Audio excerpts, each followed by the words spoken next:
Igreja, Deus escreveu o seu nome no testamento.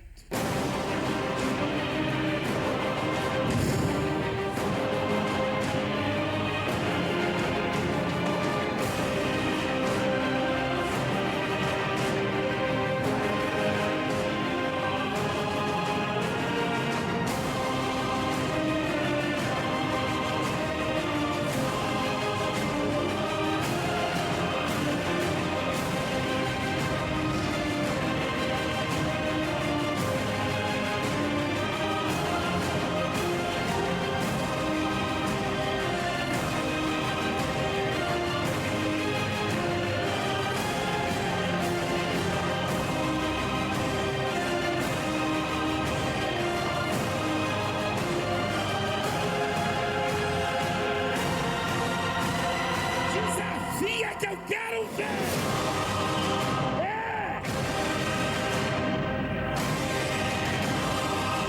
Eu sou mais que vencedor.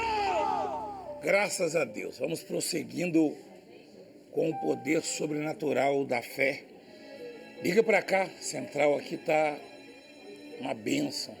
Pessoas comprometidas com a obra, pessoas ungidas de Deus, preparadas e que vieram com o propósito de te abençoar, de mudar a sua vida, a sua história. Liga no 0 operadora 11 3577 3800 3488 3050 e você aproveita para investir na obra, para ser uma das 30 mil pessoas que vão investir R$200 na obra de Deus. Quero mandar um alô lá para o Rio de Janeiro e dizer que nesse domingo, se Deus quiser, às 14 horas, às 2 da tarde, portanto, nós vamos reunir ali o Rio de Janeiro em peso, tá? As regionais, os bispos, esposas, respectivamente, obreiros. Quero todos os obreiros do Rio de Janeiro. Se puder, os obreiros do estado, né, das cidades mais próximas, ali, estejam conosco. É muito importante. Ali com o bispo Jorge, pastora Nina, nós estaremos lá, se Deus quiser. A partir das 2 da tarde, uma multidão, um mar de gente ali em piedade, abençoando você. E antes vamos estar aqui no Brás às 9 da manhã, né? 9 da manhã no Brás, tá bom? Então esteja conosco às 9 da manhã nesse domingo, aqui no Brás, e às 14 lá no Rio de Janeiro. Eu quero ler aqui depois eu vou falar da vigília, né, da grande vigília, a maior de todos os tempos. E eu quero que você esteja conosco porque vai ser um marco, né? Nós vamos contar assim antes desta vigília, desse evento, e depois. Vai ser um marco na vida do país, na vida das pessoas que virão de outros países também, né? Lá na Europa muita gente disse que vai estar aqui, e na África também. Então vai ser um marco na sua vida, na minha vida. Quem estiver ali, Deus vai marcar de alguma forma, positivamente, é claro, com algum milagre extraordinário na vida financeira, ou na família, ou na saúde, enfim, nos seus projetos, vai ser muito grande, tá bom? Nós vamos falar a respeito disso aí daqui a pouco. Eu quero ler um salmo muito abençoado, é didático, né? Ele acrescenta na vida da gente, é o Salmo 39. Abra comigo aí, por favor. Um salmo de Davi, é o Salmo 39. Abra, por favor. Diz assim o salmo, a vaidade da vida. É um salmo de Davi. Disse comigo mesmo, guardarei os meus caminhos para não pecar com a língua. Porém, mordaça a minha boca, enquanto estiver na minha presença o ímpio, o ignorante, né, o leigo. Emudeci em silêncio, calei acerca do bem. Isso aí não é bom, ó. E a minha dor se agravou. O Davi, ele estava aflito, né? Ele sentia o pecado, né, na vida dele e sentia também a perseguição, o desprezo, a humilhação, o escárnio. E sentia a falta de Deus, né, de um fortalecimento, a necessidade. Deixa no texto, por favor. Então, ele, que era ativo na sua evangelização, digamos assim, na sua pregação, nos seus ensinamentos, né? Ele começou a relaxar. Quando diz que a didática que isso abençoa o bispo, o apóstolo, o pastor, o obreiro. Aí ele diz assim, quando ele começa dizendo que calou diante do ímpio, ele fez a coisa certa, né? Porque quantas vezes falamos coisas que escandalizam, que prejudicam, que as pessoas não entendem. Mas quando ele fala no versículo 2, emudeci em silêncio e calei acerca do bem, das coisas de Deus, a minha dor se agravou. E é assim mesmo. Porque nós fomos chamados para receber de Deus e passar para frente, para os outros, aquilo que recebemos. Isso não é uma missão do apóstolo, do bispo, do pastor, do obreiro somente, não. Todo aquele que é contemplado por Deus de alguma forma, de alguma maneira, tem que passar para frente, tá? É como se fosse um bastão. Eu não sei se você já viu aquela corrida do revezamento, né? Dos 100 metros ou 200, enfim, ou 300, na Olimpíada, e às vezes uma maratona, tem aquela corrida do revezamento, né? Alguém sai após a partida ali, né, a ordenança ali, a ordem do juiz, o disparo, né, e sai com um bastão. E às vezes são 400 metros e são 4 pessoas revezando. E aí um corre 100 metros e passa o bastão para o outro. No final dos 400, se a coisa foi bem feita, não é um que ganha, os 4 recebem o prêmio. Ou seja, todos que compõem aquele grupo, né, são declarados ganhadores da medalha, ou de ouro, ou de prata, ou de bronze. Ninguém vai dar a medalha para o último que chegou, não. O que começou, entregou o bastão. Entregou a coisa encaminhada. Então, o homem de Deus, a mulher de Deus, seja obreiro ou não, pastor ou não, bispo ou não, nunca pode se calar acerca do bem. Você tem que levar adiante, você tem que passar para os outros o bem que Deus fez a você através de alguém. Então, continuando, diz assim, ó, esbraseou-se-me no peito o coração, porque ele se calou. Esbraseou-se-me no peito o coração. Enquanto eu meditava, ateou-se o fogo. Então disse eu com a própria língua, dá-me a conhecer, Senhor, o meu fim. Olha só. E qual a soma dos meus dias, para que eu reconheça a minha fragilidade. Você já imaginou se todo mundo soubesse o dia em que vai morrer? Você já pensou? Se eu soubesse o dia que eu vou morrer, você, todo mundo. Existe uma expressão, e nós a ouvimos muito nos testemunhos, com um grau de dificuldade muito elevado.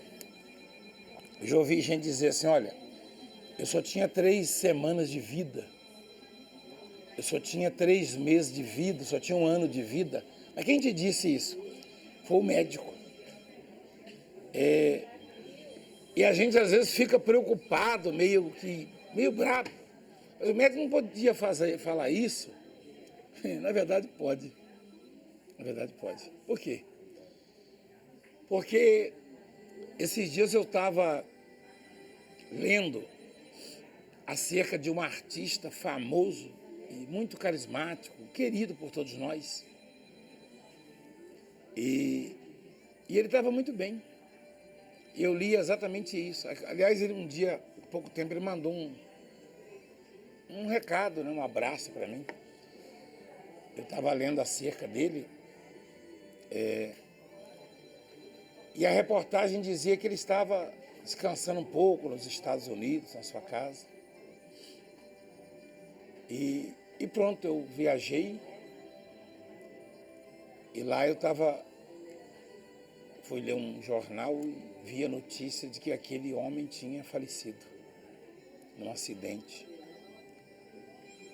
Aí eu pergunto, ele estava saudável, né?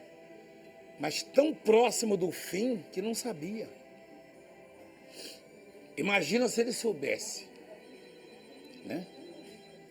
Talvez tivesse algumas arestas, algumas coisas na vida para resolver, não é verdade? Para melhorar, porque todos nós temos. Todos nós temos. Qualquer pessoa, quando ouve de um médico que tem 3 semanas, ou 3 meses, ou 3 anos, ela começa a ajeitar a vida dela, as coisas. Ela perdoa alguém ou pede perdão para alguém. Ela tira alguma coisa nociva da vida dela, do coração dela.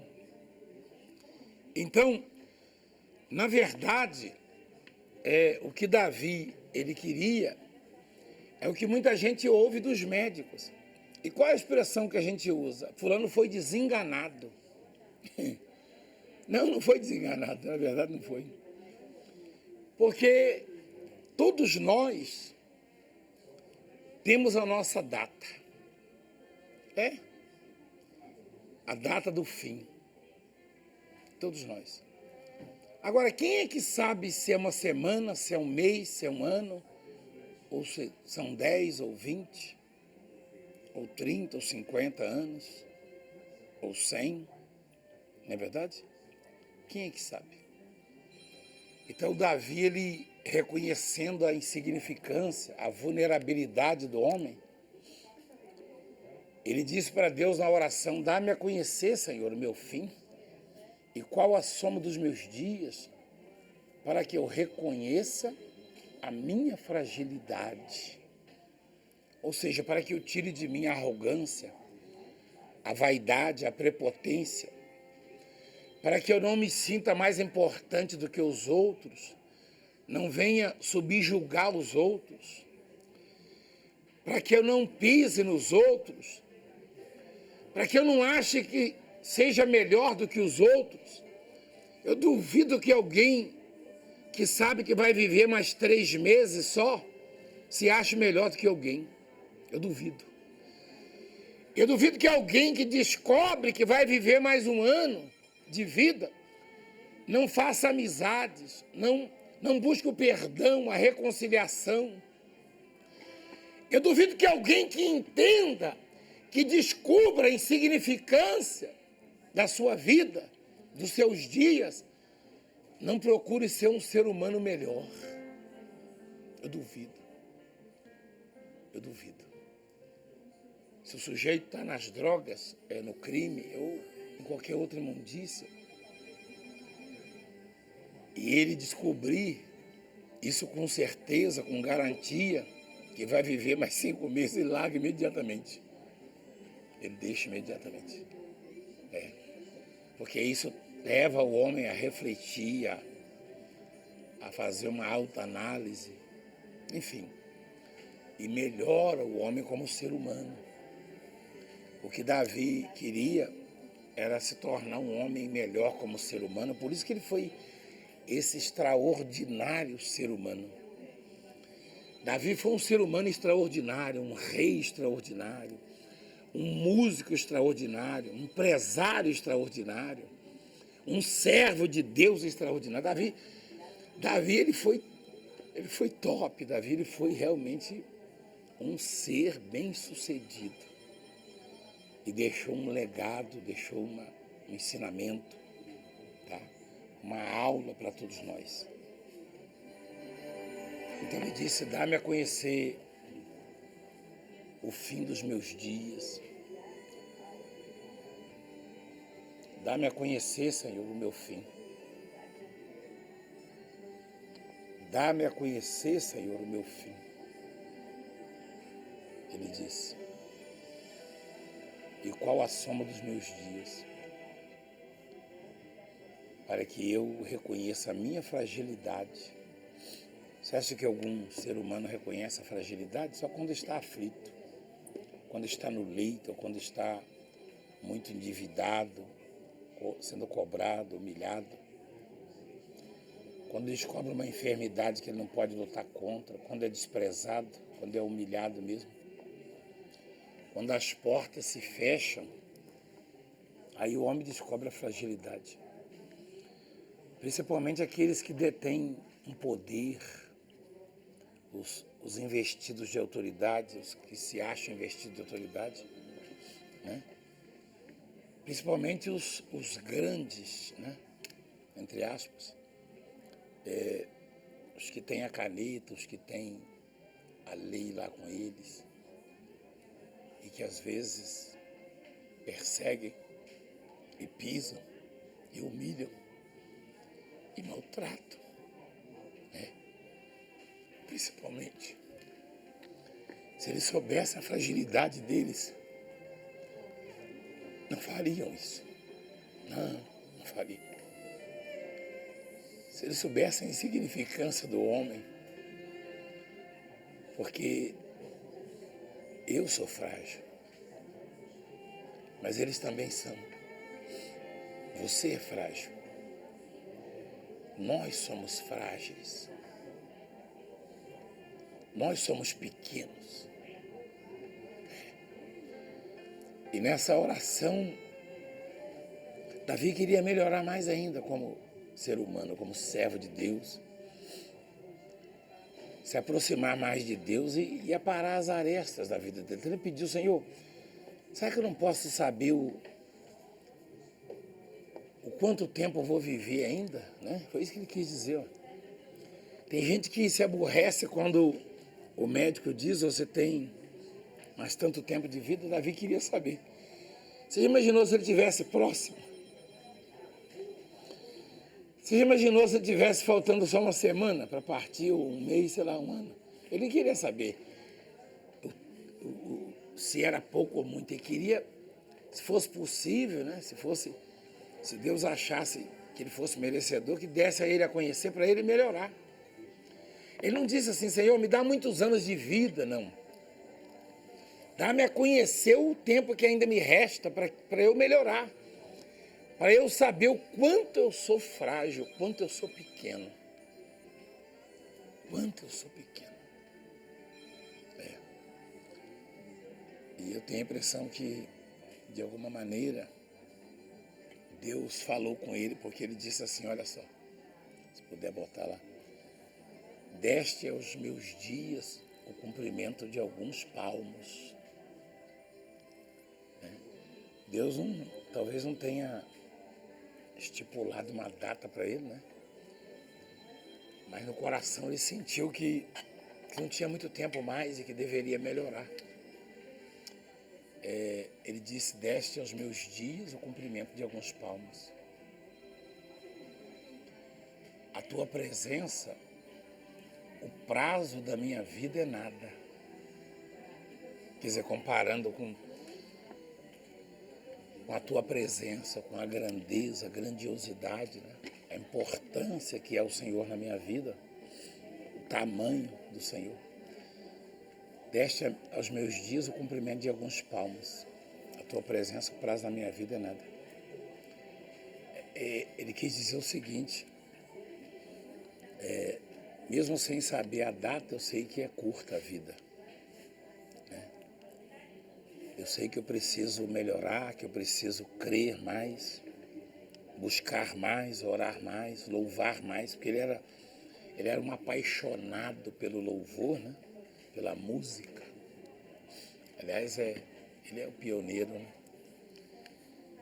Eu tenho a impressão que depois daquela oração, Davi melhorou mais ainda e se dedicou mais, e se aperfeiçoou mais, e se entregou mais na obra, né?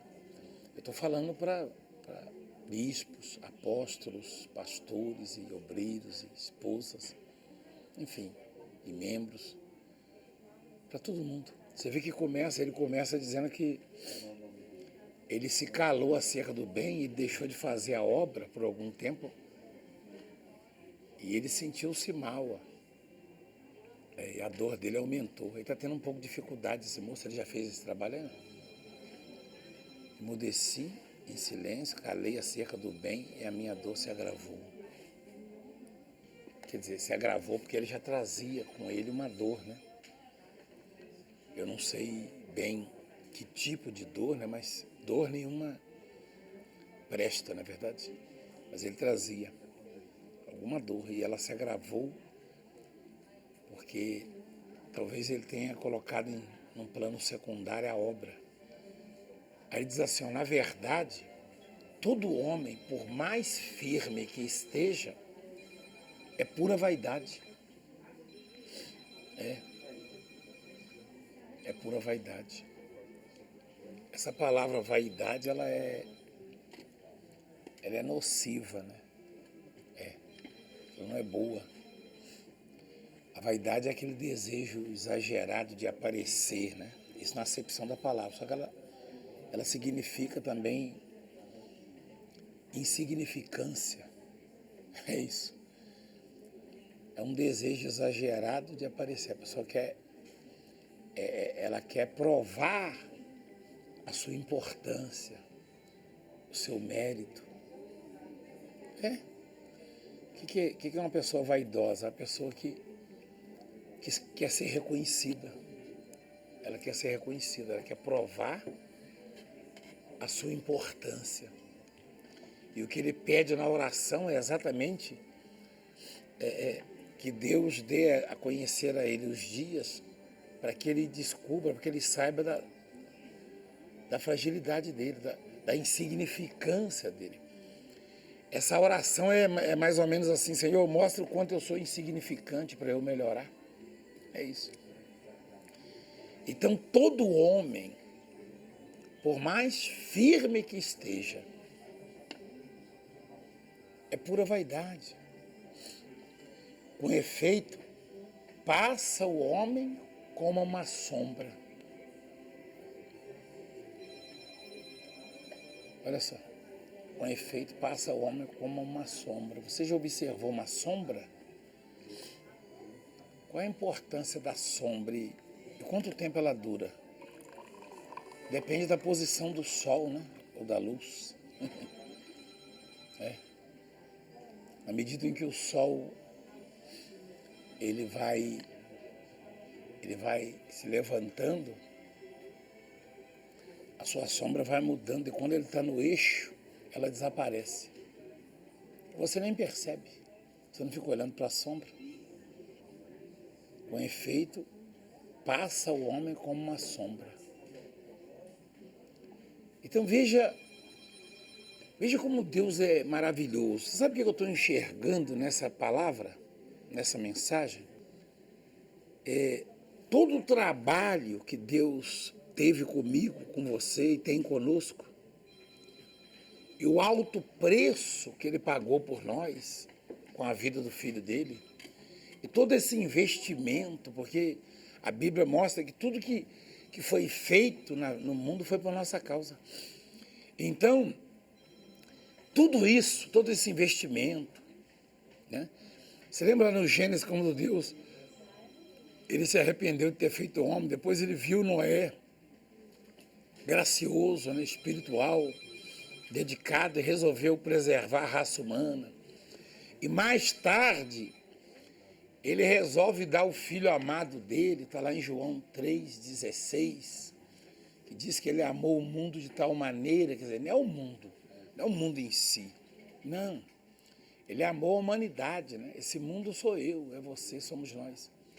Amou o mundo de tal maneira que deu o seu Filho unigênito para que todo aquele que nele crê não pereça, mas tenha a vida eterna.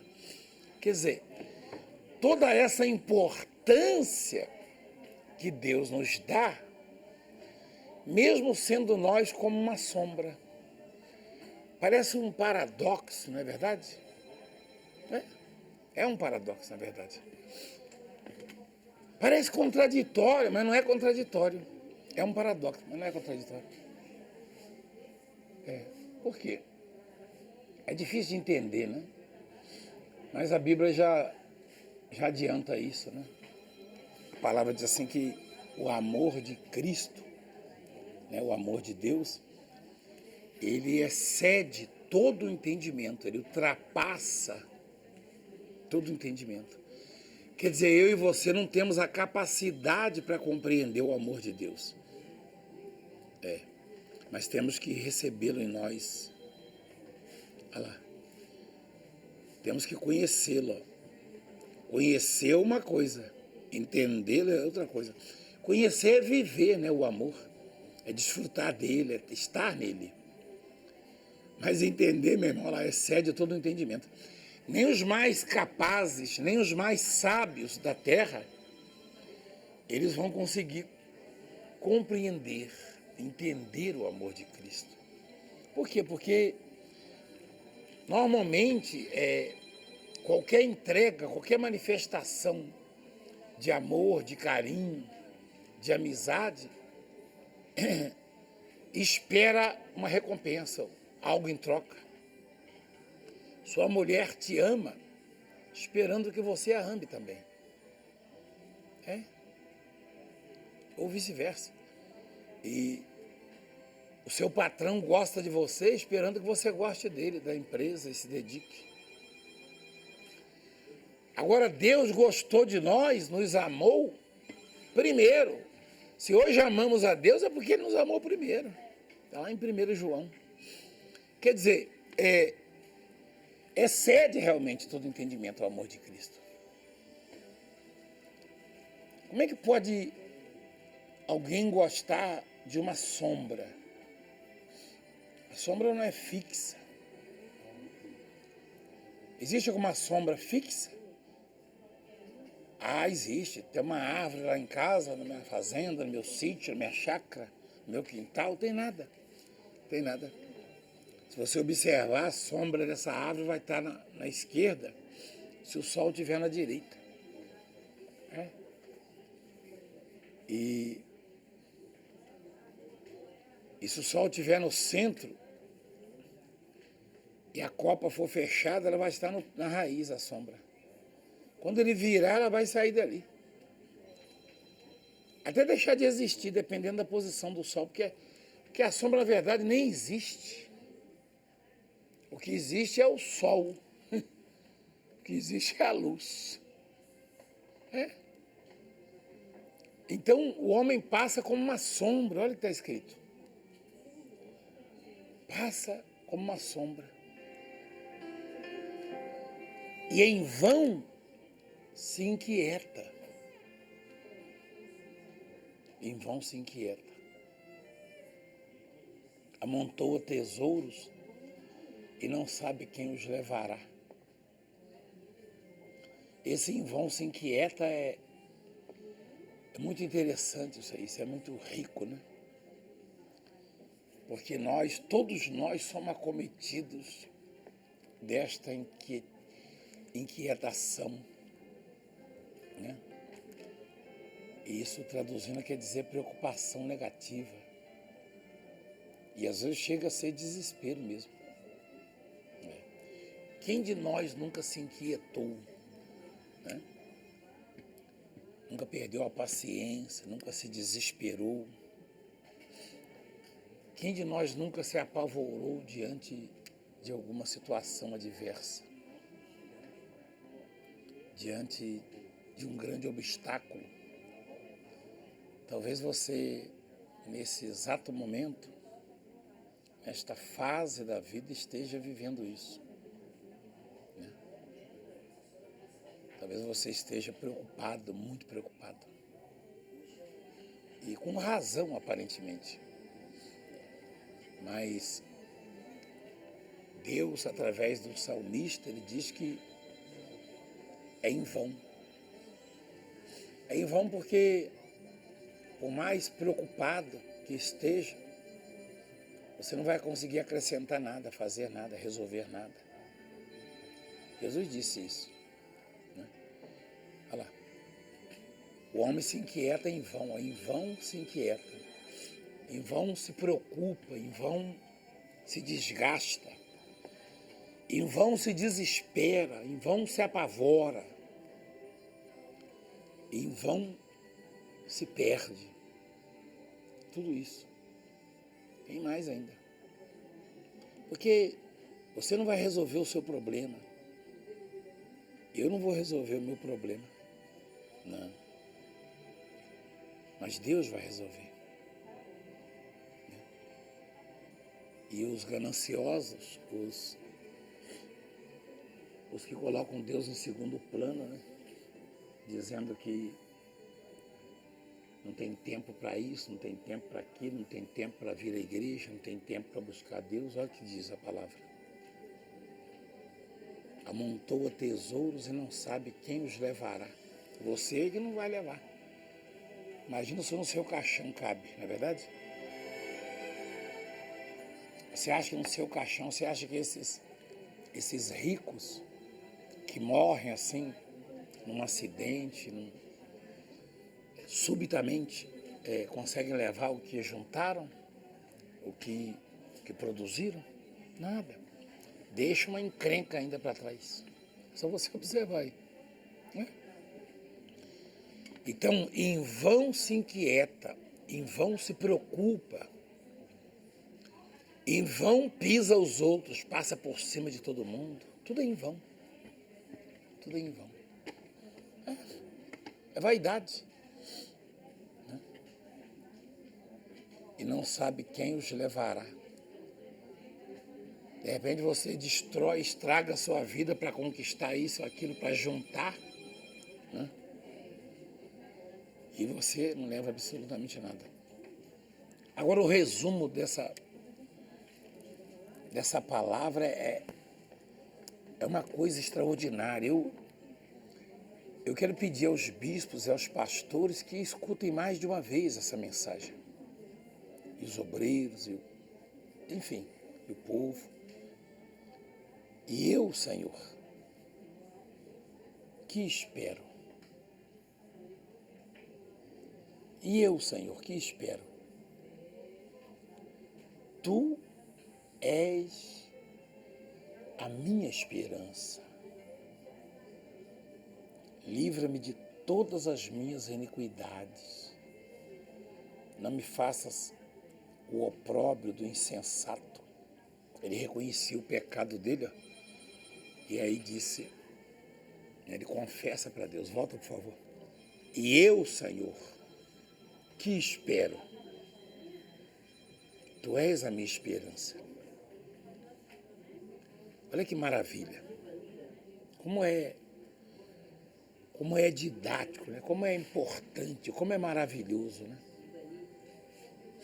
Por quê? Porque de repente você está aí inquieto, como diz lá a palavra, e lutando para resolver os seus problemas, ou na justiça, ou na família, ou na saúde, ou nos projetos aí na empresa, enfim. E a receita, o resumo de tudo, é que o Davi, ele disse, eu espero em ti. Tu és a minha esperança. Uma coisa eu tenho para dizer para você que é um apóstolo, um bispo, um pastor, um médico, um empresário, ou um desempregado, um endividado, ou um anônimo, não importa. Grande ou pequeno. Quer dizer, na verdade, nós aprendemos aqui que não tem grande, né? Todo mundo é uma sombra, é um sopro. E quando se impacienta, se inquieta, é em vão. Se você tem o sentimento de Davi, a fé de Davi, a visão de Davi, daquele versículo 7, né, ele pergunta, e eu, Senhor, que espero? Tu és a minha esperança. Se você fez ou faz ou fizer de Deus a sua esperança, você vai ter dias extraordinários, maravilhosos, grandiosos. Pode até gemer, pode até chorar, pode até sofrer, mas você vai vencer. É certo que vai. Nós vamos vencer. Vamos orar, continua ligando para cá e lembrando então que neste sábado, às 9 da manhã em Santo Amaro, às 18 no Brás, com imposição de mãos 3 horas antes de cada concentração. Santo Amaro 2 horas antes. Neste sábado e domingo às 9 da manhã no Brás e às 14 no Rio de Janeiro. No dia 31 vai ser a vigília dos sonhos, né? A vigília do sal da terra, a vigília, o marco, né? Que Deus vai fincar ali. O marco ele separa, né? Ele separa. O marco ele divide, ele separa, ele identifica aquilo que é daquele, né? E aquilo que é deste. E é isso que vai acontecer na sua vida. Na roça, quando éramos colonos, trabalhadores, né, da roça, empregados, a gente ia roçando assim, o pasto do patrão. Às vezes eu cuidando do gado dele. Aí quando chegava na divisa tinha um marco. Né? Uma estaca lá. E a gente sabia que não podia passar dali, ali era do outro. Então Deus vai marcar a sua vida, a sua história, a sua família. Deus vai marcar, Deus vai botar o selo dele. Esse aqui é o sal da terra, esse aqui é propriedade exclusiva minha. Não toque. No dia 31 de dezembro, ali no Sambódromo, tá bom? Pai querido, Pai maravilhoso, nós entramos em oração na Tua presença, em nome do Teu Filho amado, nosso Senhor e Salvador Jesus Cristo. Tua palavra nos diz,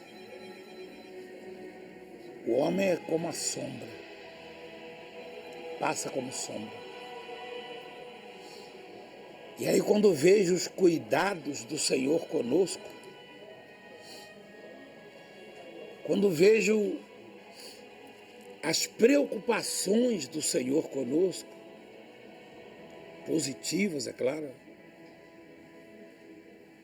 eu me ponho a pensar como o Senhor é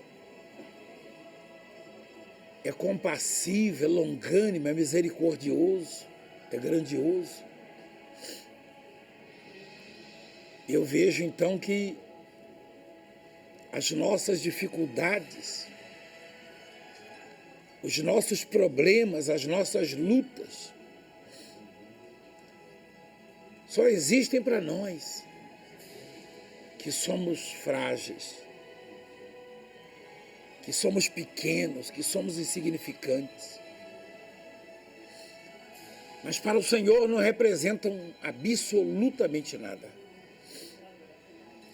Como teu servo disse na oração hoje aqui, não tem diferença para o Senhor entre o difícil e o fácil, o impossível e o possível, e o provável, não. Isso é só no nosso dicionário. Então toca naquele que está canceroso, aidético, diabético, lunático, aquele que está aflito, desenganado, aquele que sem pedir, sem solicitar, já foi dado a ele a conhecer o fim dos seus dias. Toca nele, Pai, nela. Porque na verdade não foi o médico de Davi quem ouviu isso da boca dele, não, foi o Senhor, porque o Senhor é quem tem escrito no seu livro os meus dias. Todos eles. Então, Pai, ouça agora a nossa oração, o nosso clamor. Toca para restaurar, para mudar a sorte dessa criatura. Toca para abrir as portas, para restaurar a família, o casamento, a vida sentimental. Para operar maravilhas, Pai. Abra as janelas dos céus e derrama bênçãos sem medidas. Abençoa os dizimistas, os patrocinadores da obra. Abençoa. Abençoa os que têm necessidades. Consagra esta água e quem beber, receba vida. Os amigos de Deus, as empresas amigas de Deus. Esses do propósito, essas 30 mil pessoas que o Senhor vai levantar ainda. Não tem data limite. É quando a gente conseguir saldar os compromissos que essa pessoa talvez deva dar um tempo, mas porque quem para de semear, de plantar, também para de colher. Mas tem muitas coisas para serem resolvidas, então toca no coração do teu povo. Abra as janelas dos céus sobre eles e derrama bênçãos sem medidas. E quem beber desta água receba a cura agora. Eu os abençoo e abençoo o dia, a semana, o mês, o ano. Eu abençoo a vida e a família dessa criatura. Em nome do Pai, do Filho e do Espírito Santo. Amém. Beba da água abençoada. Graças a Deus. Deus abençoe. Fiquem com Deus. My hope is built